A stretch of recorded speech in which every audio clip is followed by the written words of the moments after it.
Hello and welcome to Series 3 of Greenbelt's Somewhere to Believe in podcast.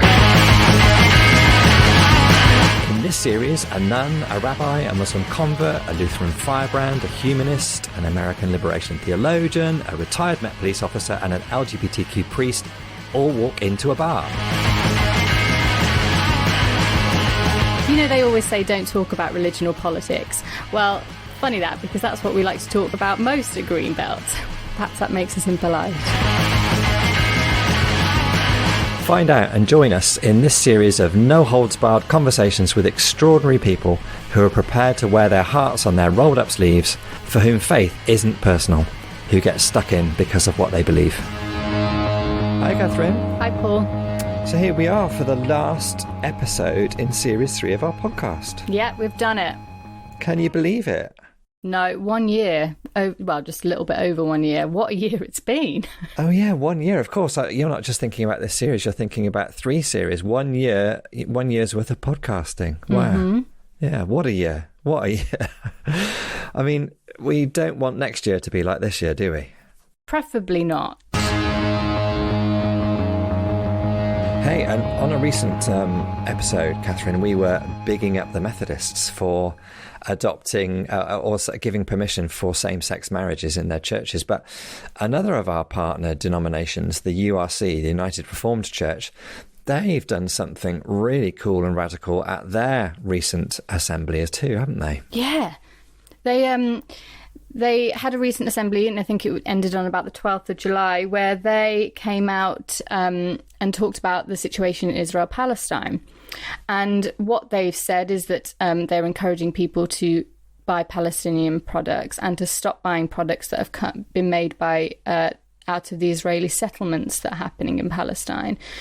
Very radical, and they're going to get a lot of flack for that, but good on them. Yeah, I was really heartened and encouraged by that, you know, when you put it together with what we learnt about the Methodists. And I thought, you know, for all that it's easy to diss the church and to say everything that's wrong with the church, you know, there are a lot of really good people trying to do really, really good and brave stuff. And that in particular from the URC, they are, like Catherine said, they're going to get a lot of flack for that. We know from Greenbelt that when you try and proactively step into that situation and say stuff about it, it doesn't always go well. You know, during my time in Greenbelt, I learn about all these different denominations, and you realise how they are living out their faith and how radical they are being and how badass they are being in a way that I never really expected, and I'm completely in awe. So, Paul, we've been getting some emails in. We have. It's always nice to hear about what people are thinking. Sometimes they're very complimentary and encouraging, that people value the presence of Greenbelt. That's always lovely. But just as good is to hear about things that people think, oh, come on, you could do something a bit differently there. You could do something better there. And we read all of them and they're good. So keep them coming. Any stand out in particular to you, Catherine? We had a lovely RE teacher, didn't we, write into us about when we were having a discussion about, was it colonialism that's taught in RE? That's right, yeah. And, you know, Catherine and I are no experts on this. So a lot of what we say on the podcast is just stuff that we're picking up or reading. You know, it's not necessarily something that we know about in detail.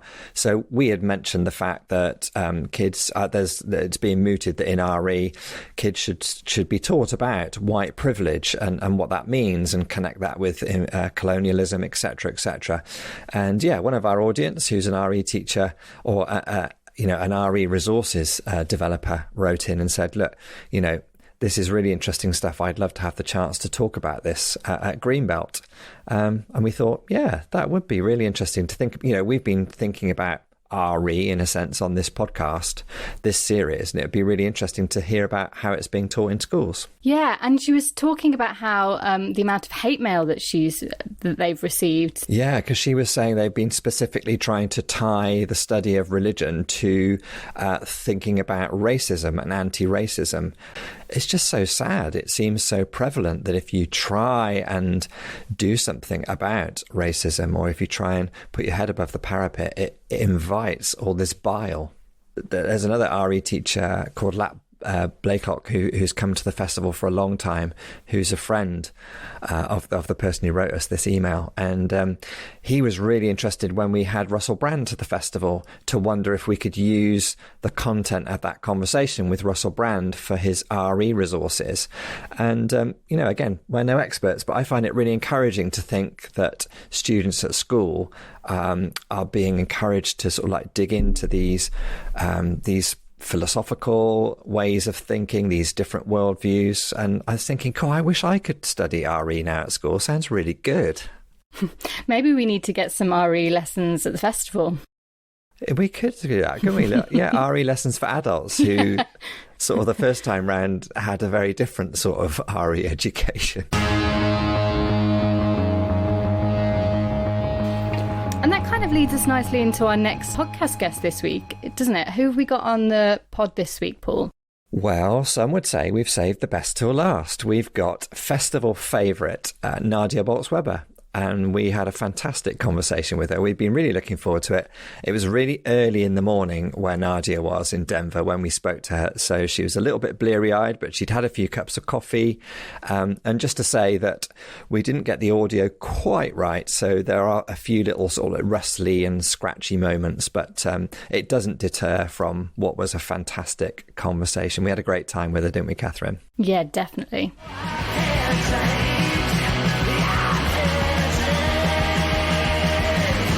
Thank you so much for joining us. It must be hideously early there, is it? How early is it? Oh, it's like 7:15, but I mean, I've been awake since for 3 hours, so no, don't worry about it. And what's the reason for being awake for so long? Is that just a usual pattern, or it's because I'm nearly 52 years old. Tell us more.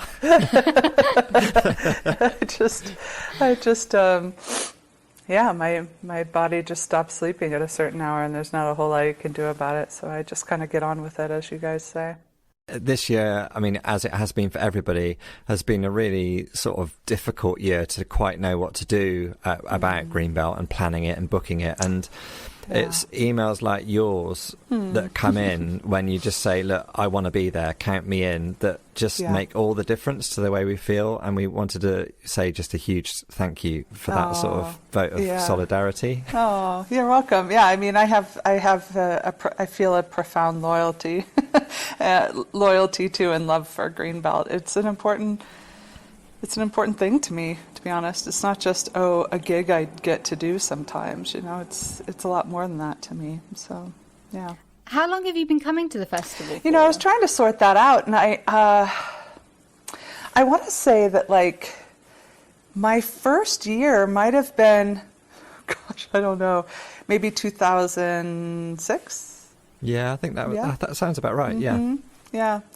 2006, 2007. Yeah, and then I think it was 2011 when I preached it on the Festival Eucharist, and my friend Martin Poole put that service together where those big ribbons were. The ribbons, yeah.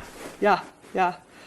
So, I mean, I have great Greenbelt memories. And, just to indulge myself a minute about Greenbelt is that it's to say it's not just, it's one of the gigs I have during the year in the place that it's played.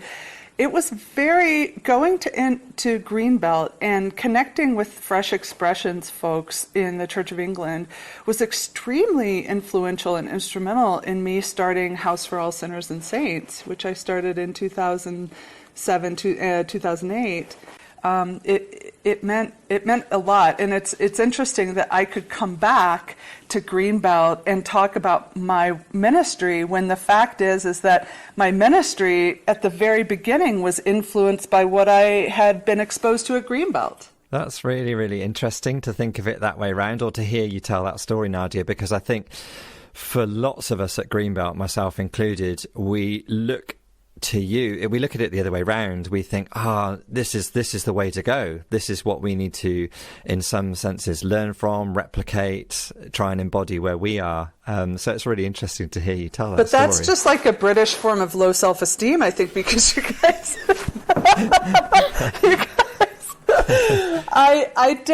I'm not sure how I could have imagined what House for All Sinners and Saints ended up being had I not spent time in the UK with Fresh Expressions communities. Nadia, can we take it back to, where how you got into being a Lutheran and your journey into that and into creating the House for All Saints and Sinners, which, by the way, I love the idea of the House for All Saints and Sinners. I think as I was reading more about it, I completely felt like that was what we were trying to create at Greenbelt as well. So I love that. But yeah, can we take it back and just go back to the starts of your story? I mean, I was raised really very conservative Christian, like fundamentalist, very sectarian even. Like,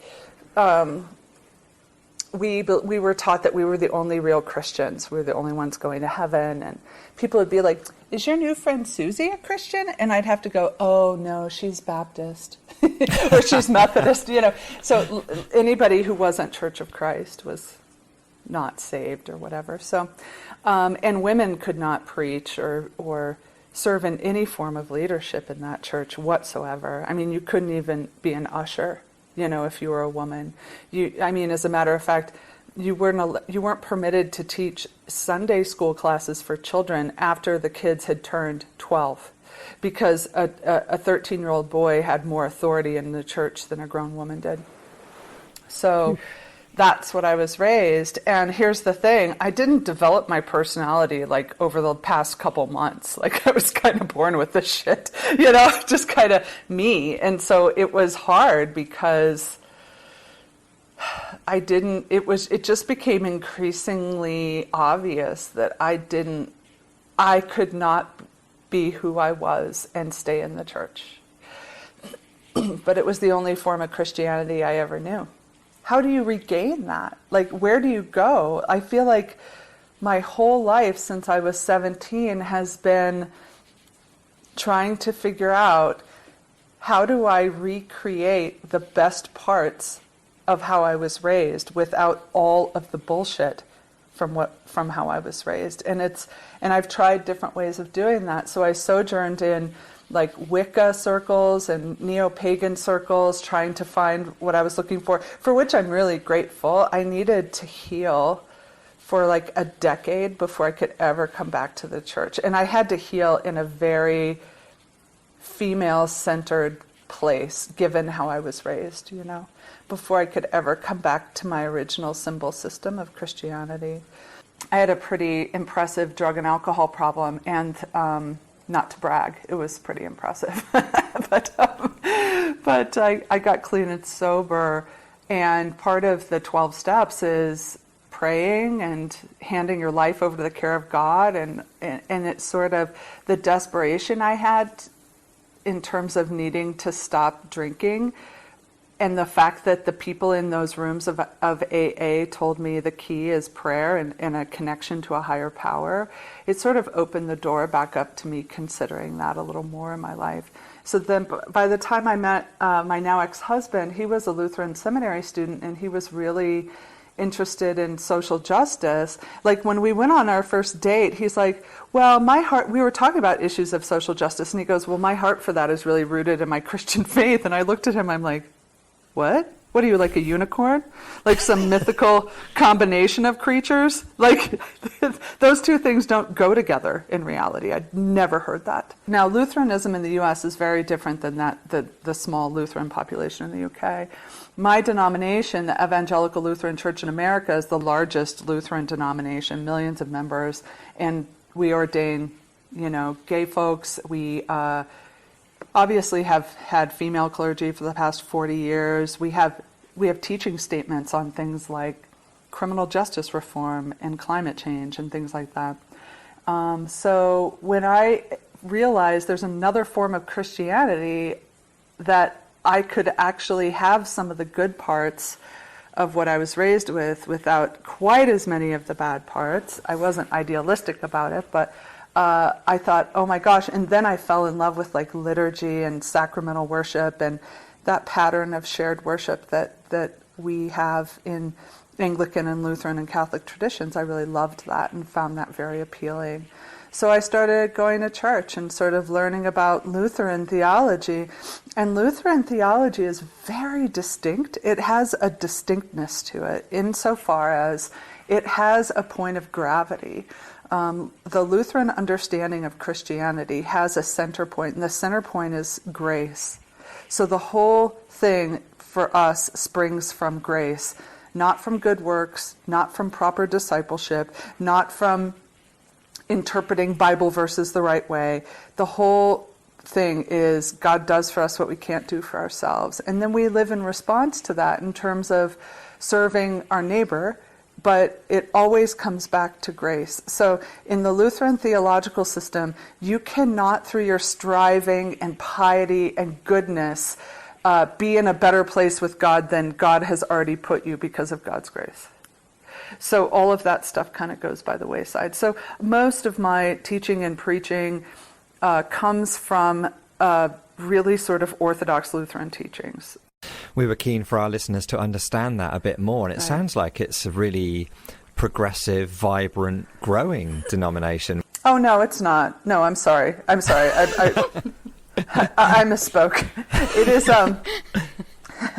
there are aspects of the ELCA that are very progressive, and I would say on the whole it skews more progressive definitely than conservative, but there are very conservative parishes within the ELCA as well, for sure.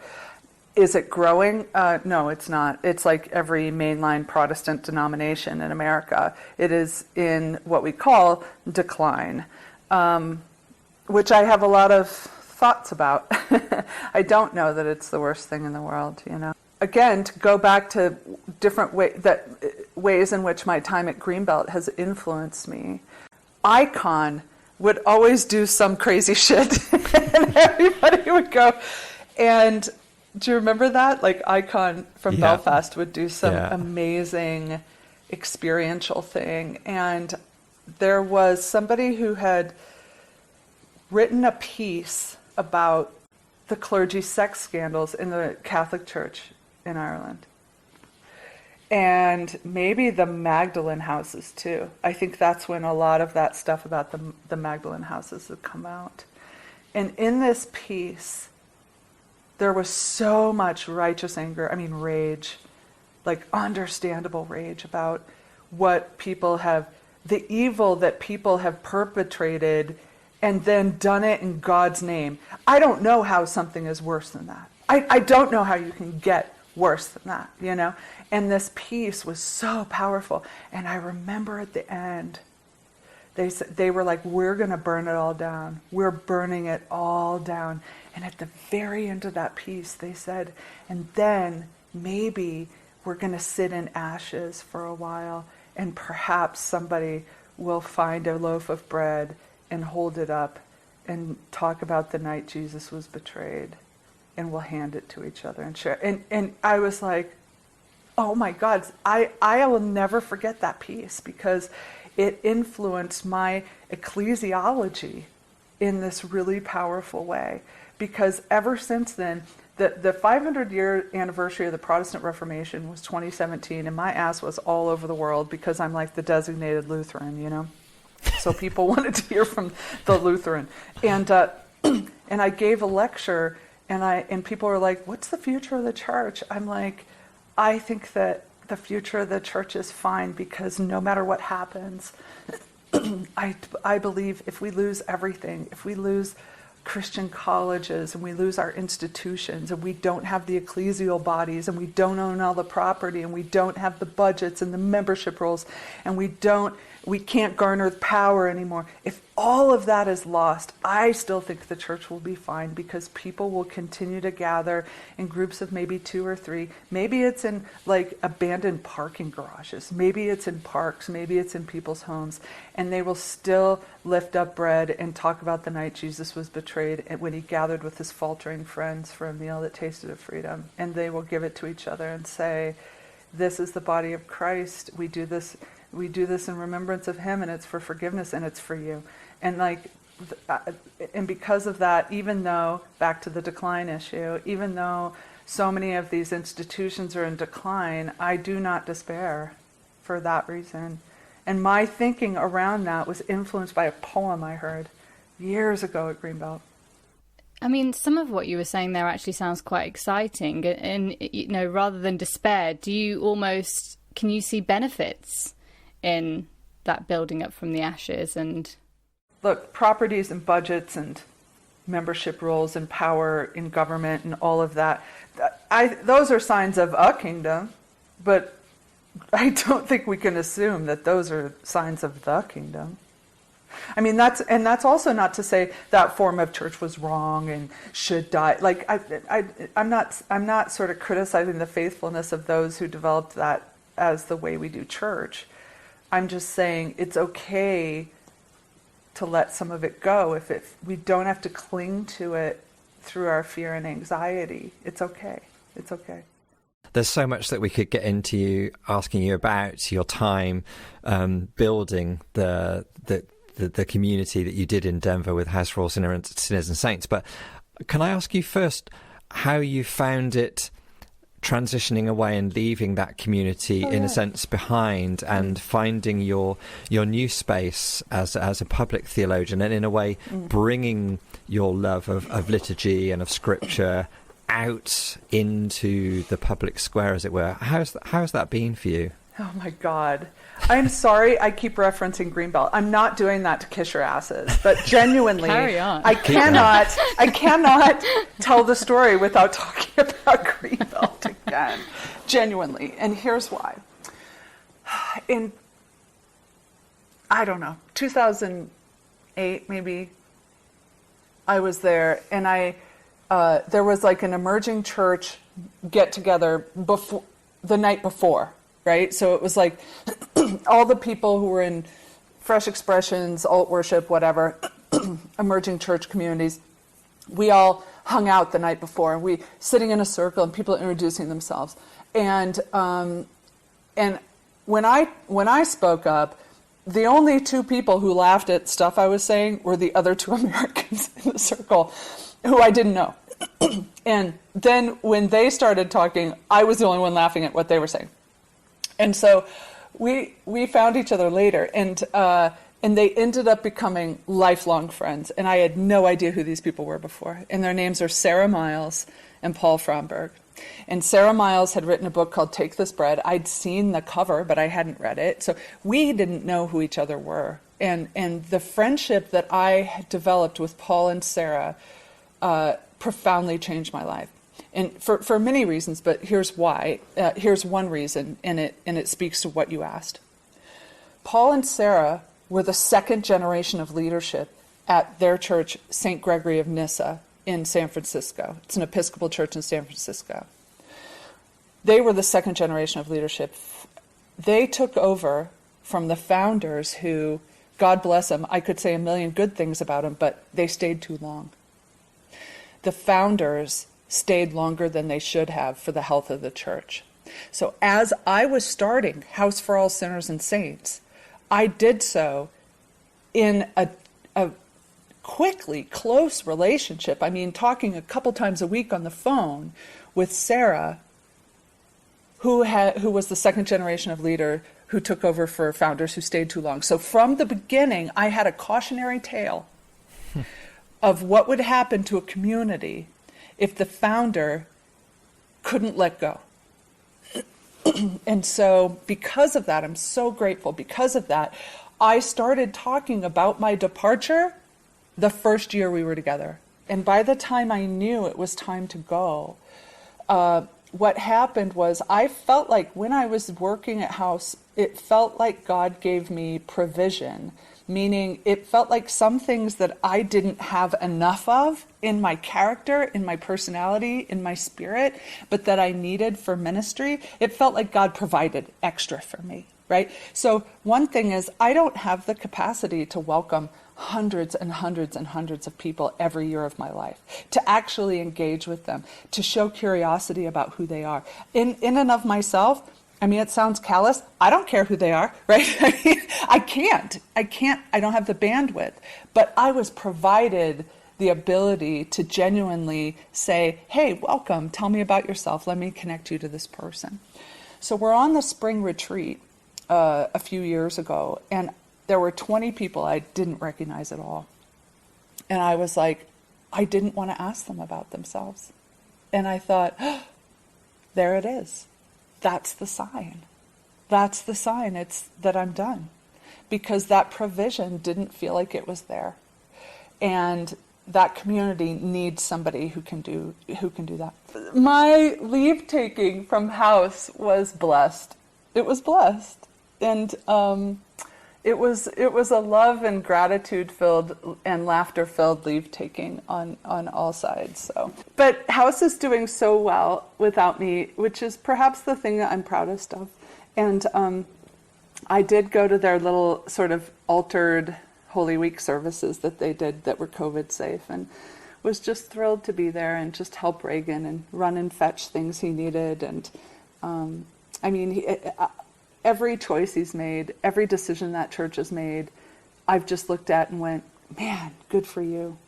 Well done. You guys you're just doing it, you know. How, Nadia, how and why did you start the House for All Saints and Sinners? So I wanted to see what it was like to plant a church where I didn't feel like I had to culturally commute, where like I had a commitment to show up as my whole self, you know, edges and all, and hoped that that was invitational for others to do the same. And that's kind of why I started it. And how I started it was hard. I mean, I think back on those first few years, and there were very high highs and very low lows. I mean, it was like lots of fun, so much creativity, because like we could do whatever we wanted. We just made shit up all the time. We had so much freedom, and we came up with such goofy stuff, including, by the way, I brought beer and hymns over. We started doing beer and hymns in probably 2008, 2009. And so there was joy in it, there was freedom and laughter, but there was a great deal of frustration because it felt impossible to start a church from scratch in the urban core amongst a heavily cynical population. I experienced a lot of feelings of futility and burnout, even depression. Like I was working 50, 60 hours a week. I had coffee with everyone in Denver, like twice probably. I mean, it just felt like we'd get one new person finally, and then a couple would move away for graduate school. And it was just, those first years were hard. I don't know how to put it other than like, I have a formidable will and drive and ambition and focus. And if I apply it singularly to one thing, it's to be, you can't contend with it. I mean, it's just intense. It's almost like having a superpower. And there's a dark side to that. Like, I don't know how else I could have started the church, and now looking back at it, I'm so horrified at things I didn't pay attention to because I had the singular focus, at like people who were hurt along the way, ways in which I didn't extend care in ways I should. I mean, there was collateral damage in the fact that I was like that for the first few years, to the point that I'm like, I will never put that cape on again. Like I made mistakes because I was only listening to myself. And so because of that, when I realized, oh my God, I was wrong about this thing that I was fighting so hard to have happen, that ever since then, after those first few years, I never made unilateral decisions anymore. Like I didn't trust myself almost. Like I would always consult with my leadership team, like saying, this is what I'm thinking and why. Let's make this idea better by talking about it and making a decision collectively about whether to move forward with it or not. As you've begun to find yourself as a public theologian, and all your the new projects like the Confessional podcast, and your writing has just gone from strength to strength in terms of its recognition, which is wonderful. I think I read that you feel like your vocation, your calling, your gift, your ministry is best in badness, in difficult times. And I'm just wondering, it's easy for us in the UK to look across and think Trump, 4 years followed by a pandemic. It doesn't get any worse than that, does it?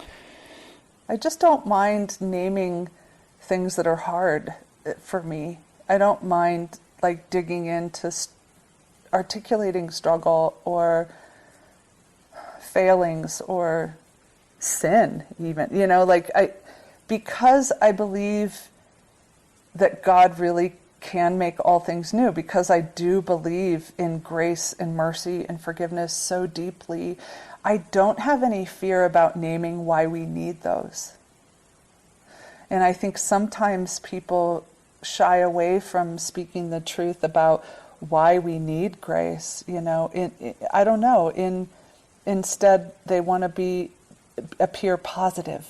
I just want to give a positive message. And I'm like, I want to give a message that's not vapid optimism, that like is actual hope. And actual hope is kind of gritty, it has a grit to it. And I don't want to blow sunshine up people's asses. In my ordination vows, in the ordination vows of the Lutheran Church, you actually say, you vow to not give people illusory hope. That's one of our promises, So, like these prayers that I write, I've been publishing prayers every Sunday since the pandemic started. But all I do is I sit down on Sunday morning, I don't think of them in advance, and I do my little meditation, I have a cup of coffee, and then I check in and I go, genuinely, not in a pietistic way, not in a funny way, genuinely, in my core, what do I want to say to God right now, in as honest language as I can possibly muster? And I just write it down, and then I publish it, and people are like, oh my God, it's like you crawl inside my head every week and say what I don't have words for. So I don't know how to make that into a job description. Like, I don't know how you put that on LinkedIn, as like, here's what I do. I excavate the darkest corners of my soul. Then I just say, hey guys, look at this. The needs that people have had during the pandemic are not needs that we've necessarily paid that much attention to before, because of all the distraction and the background noise. And actually, day after tomorrow, I'm launching the pilot group for this thing called the chapel. I mean, I'm opening basically an online chapel because I want to offer a pattern of daily prayer that we can share no matter who we are or what we believe, that we can actually pray at the same time together, and that we can study a book together and talk about ideas together. And even as the world opens up, I think our need to be connected in some way without being present to each other is going to remain. I think we're going to recognize that stays a need even while we do have more options. So. Nadia, can I ask you about your recent art project that you did around purity rings? Yes, I just, probably because I don't know how often the word vagina has been used on the Greenbelt podcast, but it's about to be used a few times. Bring it on. I've got a counter going. I'm like one of our stewards at the big top. I'm clicking you in and out. Yeah, that's good. I think it should be a drinking game. So you guys, every time Nadia says vagina, everyone drink. Okay. So when I was writing my recent book, Shameless, I interviewed people for a year and a half and asked them, what message did you receive from the church about sex and bodies and gender, and then how did that message affect you in your life? And then how have you navigated your adult life since then? And that is what led to writing the book.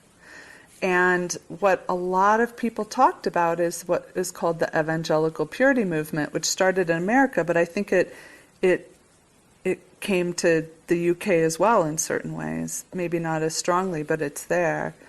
And it's the idea that in order to earn God's approval and to have God's best in your life when it comes to sex, you have to keep yourself pure until marriage. You should not, definitely not have sex before marriage, but also they upped the ante.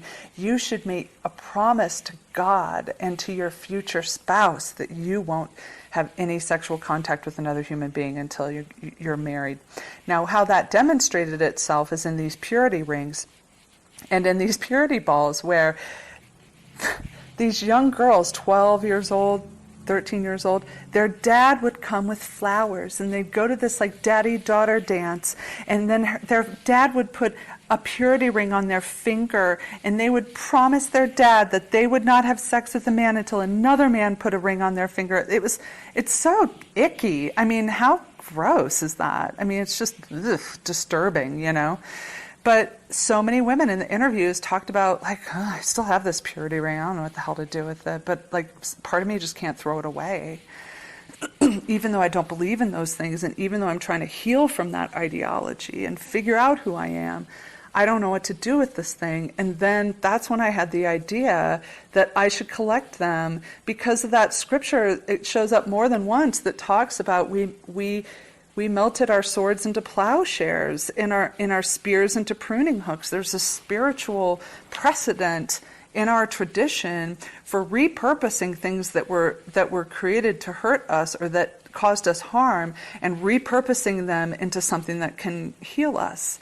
And so I invited women all over the country to mail me their purity rings, and I had them melted into a sculpture of a vagina, and I gave it to Gloria Steinem. It was a big part of the women's movement here in the U.S. I don't know how instrumental she was in the U.K., but I gave it to Gloria Steinem, this icon, feminist icon, at an event on stage. So I got a lot of flack for it.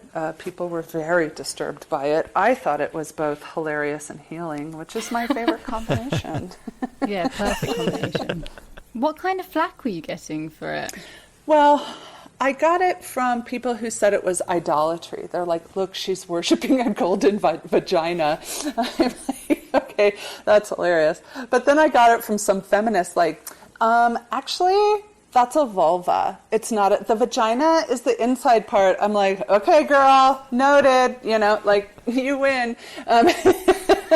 As though I'm unclear about female anatomy, when actually when people talk about a vaginal shape in art, that's the shape they're referring to. But that's cool.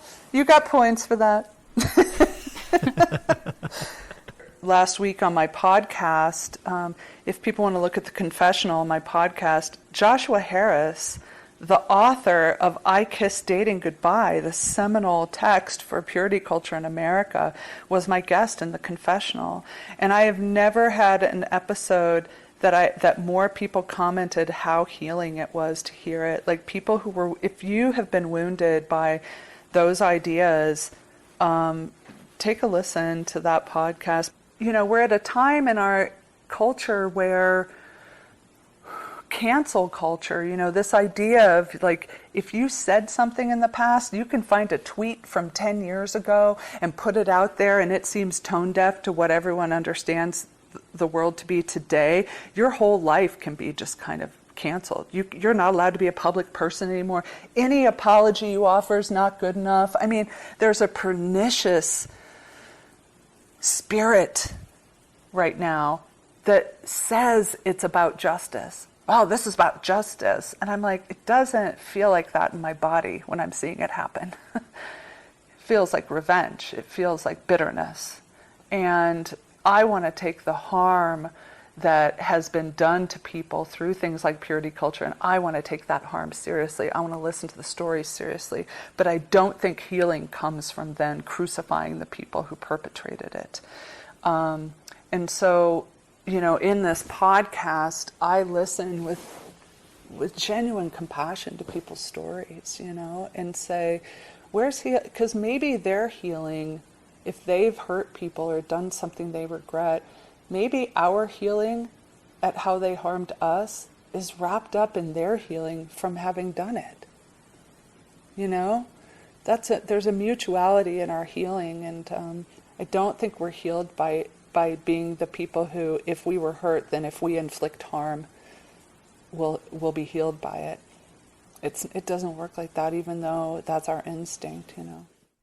In a sense, where you've just come to reminds me again, perhaps, of this centrality of grace in your life and in your work, and this sense of, you know, we can only be free if we learn to forgive and if we learn to operate in grace, I guess. But it feels impossible. I mean, the problem with grace is it completely fucks with our ideas of justice. Yeah.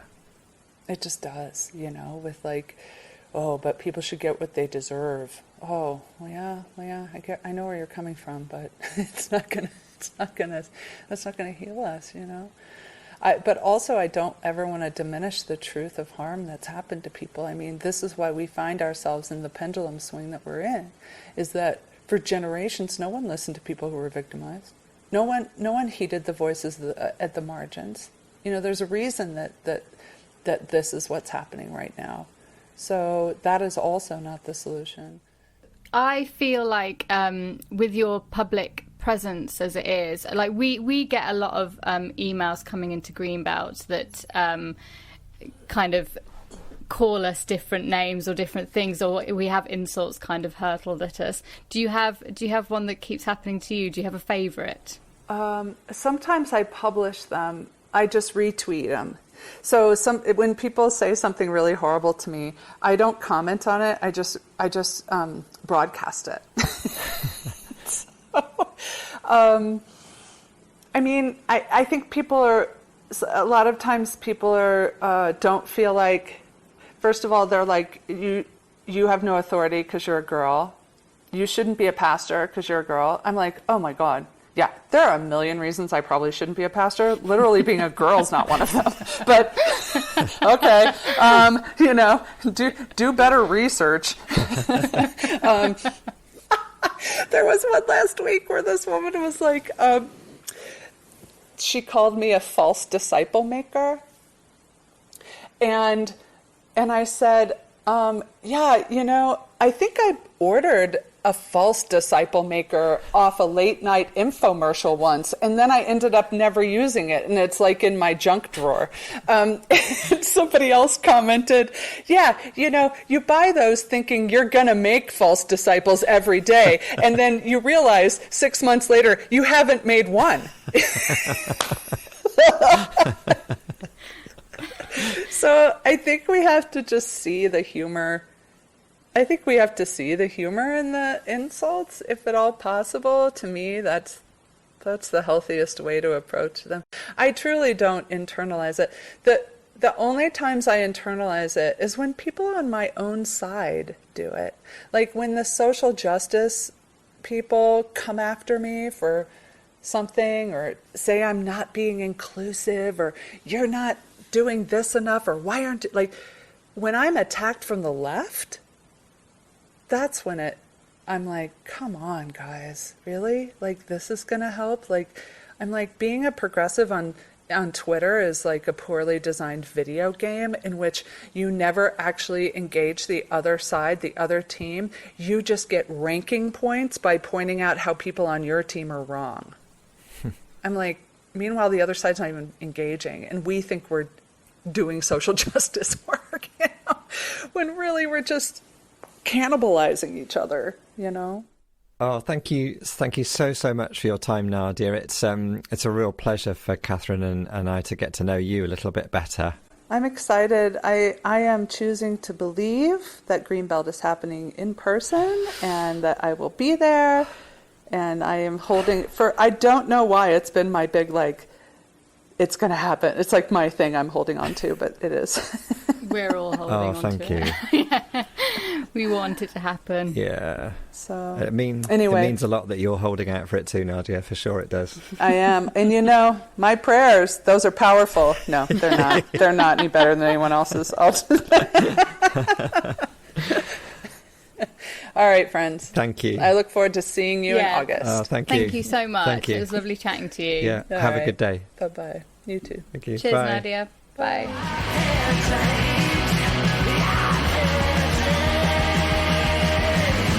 Lovely conversation with Nadia. And, the first chance I've really had to, talk to her properly, I invite her every year and we talk to her every year and I say hello to her every year. But I've never sat down and had a chat with her because, she's only at the festival and she's really busy and I'm really busy. And so this was lovely. Yeah, same here. I was just struck by how sort of relaxed and how funny and how candid and open and honest and just natural and engaging she was. She spoke so positively about Greenbelt as well, which I thought was lovely. It was a little bit overwhelming. We look at Nadia and we think, wow, way to go. And she looks at Greenbelt and thinks, way to go. And she was describing a time at Greenbelt before you were working at the festival, Catherine. Did it sound like a different sort of festival, or were you curious about some of the things that she was talking about? I was curious. About a lot. I know that we used to have a lot more of various forms of alternative worship. We had a lot more spaces in Cheltenham, so we just were able to have so much more content that was on the fringes and that we could experiment with. And I really was interested in that, and I think it was a good challenge to us actually to think about how we can start incorporating that in Greenbelt, because sometimes you get into a way of working that's restricted by things like venue spaces and the cost of them and the size of them and all that kind of stuff, and where they can be on site and how many generators we've got and blah blah blah blah blah. But it's a good challenge. I like that. Inspirational. And there's no doubt that, the noughties, when Nadia first started coming to Greenbelt, we had this massive sort of emerging church, alternative worship, fresh expressions type component of the festival. And it was almost like a festival within a festival. People would come quite literally from all over the world to be part of this emerging church sort of gathering. Do you think it's still needed? What kind of different flavour do you think Greenbelt's got now? Because I always think that Greenbelt is a bit of a reflection of the times that we're living in. So it's kind of quite responsive. What do we need it to be now? So sometimes it's good to look back on the past, but I wonder whether that was a response to what was needed in that time. Like you say, that was a response to a particular time and a particular sort of passion and interest on the part of an emerging young Christian community from all around the world about, saying, how can church be different? Not just in terms of what it thinks and what it believes, but in terms of how it sort of shapes itself and the way it practices its worship meetings. And that doesn't feel to be as urgent a question, partly because and this isn't, Greenbelt hasn't done this, but partly because some of that thinking and those ideas have been mainstreamed now within denominations. We have things like fresh expressions and pioneer ministries, and all these sorts of things have become formalized within the church, whereas at one time they were just creative, sort of radical, fringy things. What do you think about Nadia's story about how she grew up in her Christian tradition? Does some of that ring true? Yeah, but I was going to ask you as well about it, Catherine. How about, does some of it ring true for you? Because as well as the conservative nature of it, there was that very, very gendered male nature of it. And I wondered, when you were growing up, your experience of Catholicism through your schooling, how did that come across? As a woman, did it feel like that was something you could be fully part of? I do remember the purity ring stage of my faith. And I really remember, and my parents aren't really religious, so I don't know where this came from, but I remember wanting a purity ring. I don't know whether it's just because I really like silver jewellery, or whether there was something kind of idealistic that I was shown as a young child about that once you have a ring put on your finger, you are looked after by a man. And that was something very comforting, and that was something to aim for. And I think that's all wrapped up in that. In my upbringing, there wasn't talk about the purity ring stuff. That wasn't sort of like the way we described it, but certainly in our youth group, there was really, really heavy and insistent teaching around no sex before marriage. So it was just more of a a theological thing that was just the wrong thing as a Christian. You needed to save yourself for your lifelong partner. Do you know what? I remember this must have been in primary school. I remember the analogy that was used. We went away to, I guess, like a little Christian day camp where we all sung together and we got told stories. And the stories we got told around sex before marriage it was like taking a toothbrush out of its packaging and using it once. Like, you can put the toothbrush back into the packaging, but it will never be clean again. I don't even know where to begin to respond to that, Catherine. So Nadia talked a little bit about cancel culture, which has been, I guess, really in the mainstream for maybe a year or two. Just a potted explanation, Catherine. You know, we use the phrase cancel culture. What are we really talking about there? I guess what it's talking about is bringing people to answer for transgressions that they have done in the past, and I guess, for want of a better word, punishing them in the now. And is it also to do with the fact that not just sort of like punishing and holding them to account, or, you know, hauling them over the coals and stuff, but also actually, I don't want anything to do with you because of that? In other words, no dialogue in the present, or? Yeah. It's weird because, you know, Nadia was talking about it, that she felt like it was like revenge, which has a very negative connotation. And I'm a bit... I think that obviously people can be forgiven and people shouldn't be judged by past indiscretions for the rest of their life. But I do think there is something about not giving people that platform anymore, which actually is good, maybe. I don't know. Probably got a bit more thinking about it. Maybe I'm too vengeful still. You've always struck me as a very, very vindictive person, Catherine. Yeah, no, it's quite complicated, isn't it, I think? That whole sense of the fact that we're trying to make a better, fairer society where everybody has an equal right to flourish and to thrive. And we're looking back and we know now that lots of the things that we were all involved in and the ways in which we thought and acted were just... you know, just less than ideal for loads of people. And so we have to change. And yet, I guess Christianity, most of the major religious traditions would offer this opportunity for transformation, for redemption, for forgiveness, for a fresh start. So it's how you put those two things together. It's quite complicated, isn't it? It's weird, isn't it? Because when you think about, you know, some of the things that the church has done over the past few, tens of hundreds of years, definitely lots of harmful stuff and things that people are trying to make amends for now. Does it make it all okay? I don't know. There's lots in the press at the moment about in Canada, about the way that the Indigenous peoples of Canada are discovering more and more instances of the way that the church institutions, schools in particular, and places that looked after children in care, you know, they're discovering mass graves of children, and quite rightly there's outrage, and there are churches being burnt to the ground all over Canada as these discoveries are coming out into the open. And you think, how can you ever move beyond that?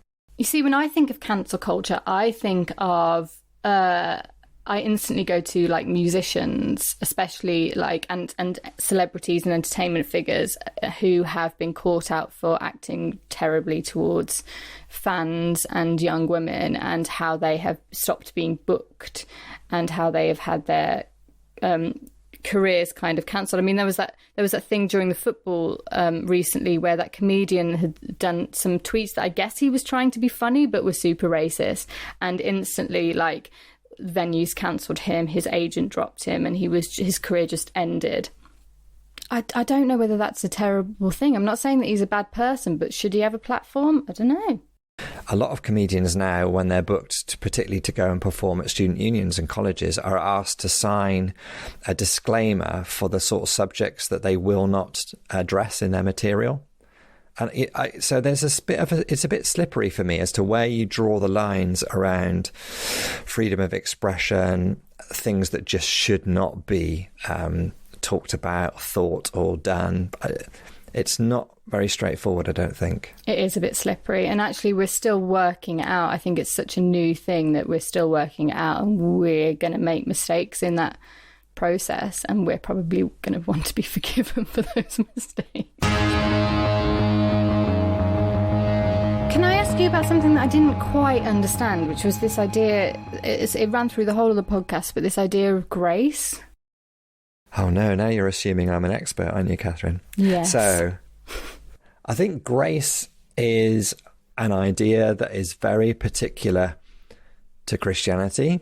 I don't know enough about the world's religions to think if there's an equivalent idea and thread in other faiths. There probably is. But talking as a Christian, from my perspective, grace is a really incredible nugget of an idea. But it's not an idea, it's a thing. And it's this, it's no matter who you are, no matter what you've done, no matter how hard you try to be better, to improve, to do the right thing, you're going to make mistakes. Grace is about unearned favour. So in other words, nothing you can do can make God love you any more than God loves you already. And some people find that a little bit difficult to really take on board. It's clearly absolutely central and fundamental to Nadia's work and ministry and life. But the reason she keeps on going on about it is that actually a lot of religious people, a lot of Christians, if they really sit down and think about that, find that quite a challenging idea. Because what it says is that it says we're all messed up. We're all equally in need of support, of grace.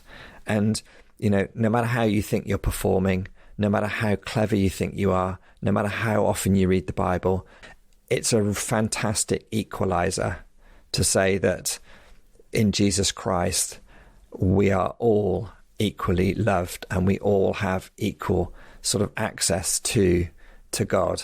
It's given to it. It is the ultimate gift. In other words, nothing you have done could have deserved it. It's just freely given to you. And that's quite a radical and revolutionary idea. Does that make any sense? It does make sense.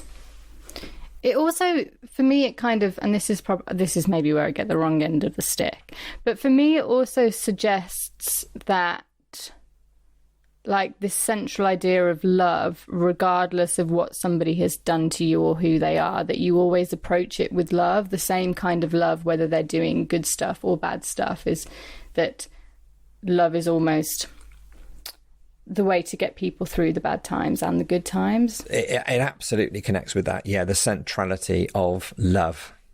Love God, love others, love yourself. Grace does take you back in the direction of thinking and needing to behave on the principle that what's the most loving thing to do? I think that's what Umpo Tutu said to us, is in any given situation, what is the most loving thing to do? That is the right thing to do. No matter what you think the rules are or the regs or what it says in Leviticus chapter whatever, what's the most loving thing to do? Do it. So when we spoke to Nadia, we still thought we were going to have a festival. I noticed that at the end of the podcast. We were all hoping and praying that it was going to be happening, but it's not. So it feels odd to hear those words, doesn't it, now, about her wanting to be there and us wanting her to be there in the field. But, you know, everything's happened for a reason, and sometimes it's really hard to realise what those reasons are. So you just got to go with the flow. We've got Prospect Farm coming up at the end of August, and I'm really excited about that and what that could show and lead to. And keep making, keep doing. Keep making, yeah, and things don't have to happen in the same form for the same spirit still to be present, so...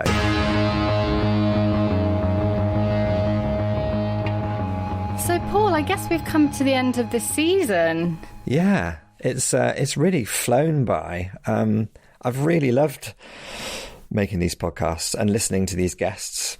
Me too. And, you know, we've been through a crazy year and we're about to come out of it, or we might have already come out of it by the time this gets released, into a new phase where restrictions have been dropped and we're just learning to live with COVID. So what are you hoping that people remember or take forward from this past year? if I'm really being honest, my early hopes for what might emerge from the pandemic have slightly ebbed away or diminished. In those early days of the first lockdown, I'm thinking of the spring and early summer of 2020, it felt like we were having some form of awakening, some form of almost like spiritual moment of how the world was a fragile place, our communities were fragile, and that we needed to look after one another in the world in which we live. If I'm really being honest, the longer this thing has gone on, it feels like a lot of that sense has slightly unraveled, and we've become just disillusioned and bored and frustrated and a little bit angsty about everything. And so I'm less hopeful now than I was back then about emerging with a better sense of things. I don't know. How do you feel about it, Catherine?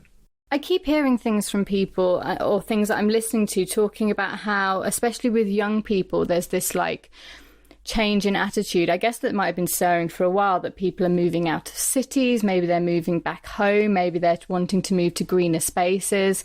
It almost feels like people are fed up with living lives where they're spending half of their income on rent and they're getting paid terribly and they're working a lot and they're having to live away from their families and their communities in cities. And I think I'm wondering whether this pandemic has sped up that idea, and I'm hoping it's sped up that idea. I would be excited to see that. So I have loved hosting these podcasts with you, Catherine. Do we hope that we'll come back with another podcast in the future?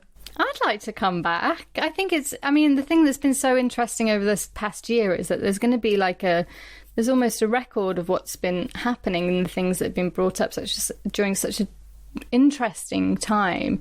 And I think it'd be interesting to carry on doing that. Also, I've just loved it. Maybe it's a selfish reason.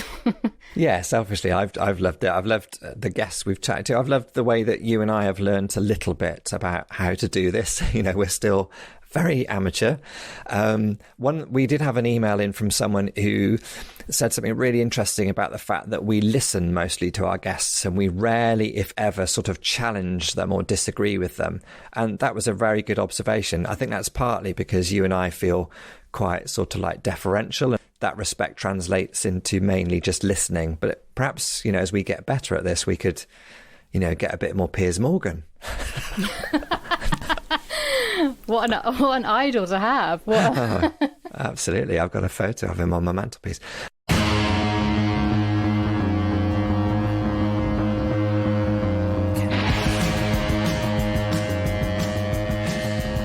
We always like it when people respond to the podcast to tell us what you're thinking. You can email us on stbi@greenbelt.org.uk. You can also let us know what you're thinking on social media. Our Twitter is @Greenbelt. Our Instagram is @Greenbelt Festival. And we're Greenbelt Festival on Facebook too. Yeah. And if you want to get notifications about the podcast coming out and get a bit more in-depth, some links and references and resources, we do a Friday email that you can sign up to, greenbelt.org.uk/podcast. We'd like to say a few thank yous to the people who help us make these podcasts. Thank you to Daisy Ware-Jarrett on the staff team who helps us produce this podcast. And thank you to Paul Truman, again on the staff team, who helps us frame the episode. And to Josh and Jake on our Recorded Talks volunteer team. They help us edit this whole thing and put it together, make it sound half decent. So thank you very much to them. And one big thank you to Lee Baines from Lee Baines and the Glorifiers for the use of his track, which we use in our titles. It's called I Can Change. And we are forever grateful to Lee Baines and the Glorifiers for everything they do.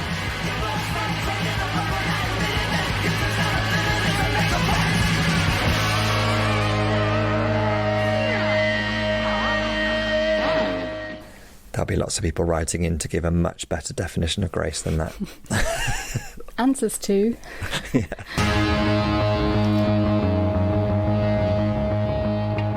Right there. Where is that coming from? What are you hearing? Can you hear that? No, what are you hearing? Oh, I'm hearing music. Where's that coming from? Oh. you got a new kind of like toy where you could put in a little jingle at the end of an interesting conversation, because as soon as we ended that conversation, that song Magic Carpet Ride started to play. No, I'm not nearly that clever, Catherine, at my technical stuff. I feel like this is a conversation that needs to be had at Greenbelt with people that know way more about it than we do. We need to wheel in the experts. Yeah. Get them in. Don't let Catherine and I just superficially banter on about this stuff anymore. Can I just quickly check? The washing machine has just started. Can you hear the washing machine on my microphone? I don't think so. No, I think we'll go with it.